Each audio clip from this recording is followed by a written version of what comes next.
Greetings and welcome to a quick tutorial on using traversals inside of code.org Code Studio.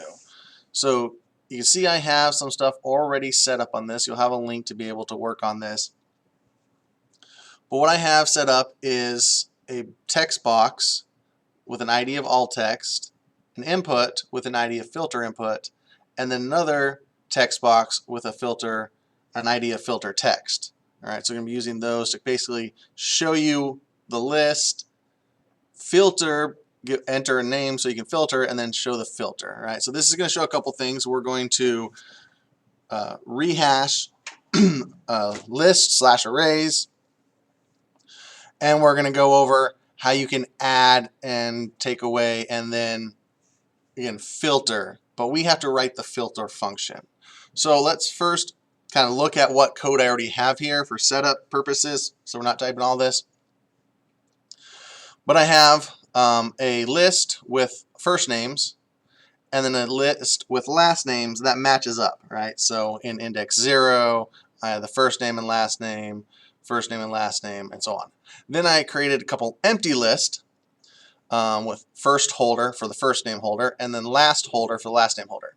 Now, what I did was to make it empty was just use this back arrow to change it like this. And again, for all of you that want to use JavaScript, you can also just delete the information out of it for now. I have a function called fill names that is not really pertinent to how we're going to do it. It does do the traversal, but we're going to go ahead and do this together for filter names. So we're going to do pretty much exactly the same thing here when we actually fill the filter name. So I've created two functions, filter, and we're going to take that input and then go through all of the two arrays and then be able to filter out and only do what name we put in there. And then the fill filtered names, that's the code that's actually going to spit out the names. And that code's going to look very similar to the fill names. It's just going to loop through our holders, right? So our holders are empty. In our filter, we're going to add or append items to this list based on what we type here as the first name, right? We're only using first names for this example. And then it will fill the bottom one based on what we filtered. So let's kind of go through it. We have our event listener. I have it listening for change. So basically, once you type in the name and click somewhere else, so I don't need a button, as soon as you click out of it, it will run the filter command, which again is going to look through all the code, look through the string of the array of strings, and then it's going to fill up the first holder. So let's start working on that. The second function, again, just does this. So we're going to actually do two traversals as we go through this and kind of explain what's going on as we do that. So first thing I want to do when I do my filter is to go ahead and empty these out again, right? Every single time I filter, I want to empty it out, so therefore I have no any information inside of it. So I'm going to pull over a couple lists. It doesn't matter the number because, again, we're just going to empty it out. So use the back arrow or show text, and you can highlight it, delete it. We got to get rid of this var anyway, so I'm going to delete the var, go back to show blocks. Now we want the first holder, so I'm just copying and pasting last holder. So we've now emptied those out, so we can start the filtering process. Right, we can start the filtering process. Let's go ahead and get a variable. And this variable is going to hold what the input is, right? Because that's the whole point. Whatever they input, that's what we're going to do. Let's grab the text input, get text command, get filter input. That's what this is right here. And then we can call this input. Now, this is where we start with the traversal. All right, this is an example review of the traversal. So let's grab the control. We'll grab a for loop.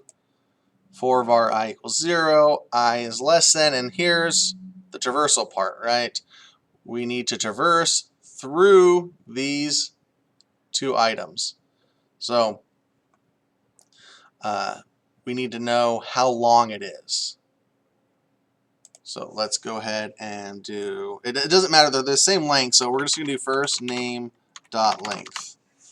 That's going to give us a length. So in this case, there are 5 items in this, right? 5 items. Remember, 0, 1, 2, 3, 4. So down here, the length is 5. This loop is set to go 0, 1, 2, 3, 4. That's important as we go through this. So now we're going to do an if statement. This is the filter part of this. This is the filter part. And we're going to say if the input that they put, right, what is here, their input, if their input is equal to the first name of the index. So we type in first name, we do our bracket notation, and again, this is the indexing, right? We're going to go through each of these from 0 to 4. Well, conveniently, this is why traversals is a thing. If we put I here, it's going to allow us to be 0. First name of 0 is Steve. If the input is Steve, then it's going to execute this code. And then the next time it comes around, it's going to be a 1. 1 is Johnny. If it's Johnny, it will execute the code in this if statement. And it just keeps going there. And then as soon as it's 4, it'll be the last one. If it's Frank, it'll execute it. Then it becomes 5. 5 is no longer less than the length. And this for loop is done. And we should have created a new, or at least filled the first holder and last holder variables. So let's grab our 2 appends, because we need to append the first name and the last name. The list, first holder, right? When it's empty, we're just going to append to it. And then the other one is last. Now, again, this is the filter part of it, right? So this is also very useful for traversals because, again, that I is still useful. The I is still useful. So for me, I'm going to go ahead and pop into this mode so I can copy this easier, paste it over that, paste it over this one, and then change this to last.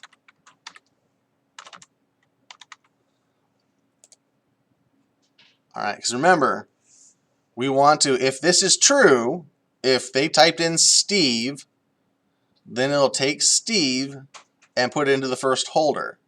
And it'll take his last name, Wobbs, and put it into last holder.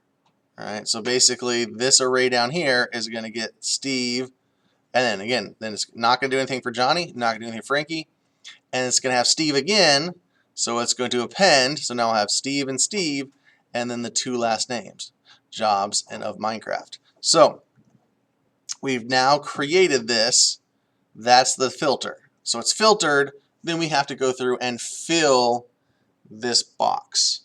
So that has a lot to do with this. Now, there is going to be a little bit of nuance to this. So we can do first name and last name and then enter.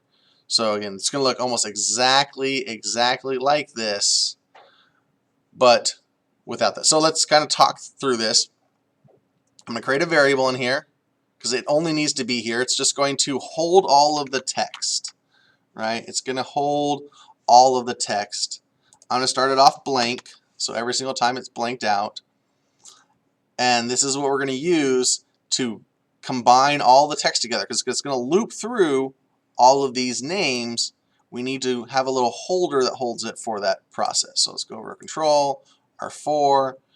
Now, in this case, we loop through first name.length because that was the first array, which is the same length as the second one. But now we're just going to use this first holder as our concept because the last holder should be exactly the same length. So instead of for, we're going to do first holder, spelling and capitalization matters, dot length. And in our case of Steve, if we use that as an example, there should be 2, right? There's 2 Steves, so this will have 2 for now. So again, 0 and 1, it'll stop at 2, so we can loop through it. We are going to make text plus equal to that, right? So I'm going to, for now, pull this over, type in text. I'll fix this in JavaScript in a little bit, but if you see, we have first name plus space. So to me, this is easier to write in JavaScript. You can drag everything over. You just have to do it in the right order. So look at the very back one. So you throw in the plus. That'd be the back one. And then we see there's another one over here. So we throw another plus. And then there's a plus in here. So we throw a plus. And then you just put in those pieces that I did. And again, this is a concatenation. So whatever the first name is of that iteration plus a space plus the last name plus concatenated to a carriage return, right? It just makes it go to the next line. So let's go ahead and go on to this. We have our list. We'll put in there. Remember, it's list I, right? It's list I. If we do list 0, it's just going to give us the same thing every single time. And we're using first holder, right? Because again, we already have first name. That first name will give us all of them. We want first holder because that's filled with whatever we told it to be filled with. And then again, this is just spaces, so quote, space, quote. We pull over this, and then we're going to grab the last holder. So I'm just copying that, pasting it there. And again, I'm going to leave that 0 for demonstration purposes real quick. And then I'm going to go over here. Notice the slash. You can't see this, which I'll go to JavaScript real quick. The slash is going that direction, right? That's the one above the enter key or below the backspace, right? It's not the one under the question mark. So I'm going to show text so we can actually see this, and it gives me a scroll bar.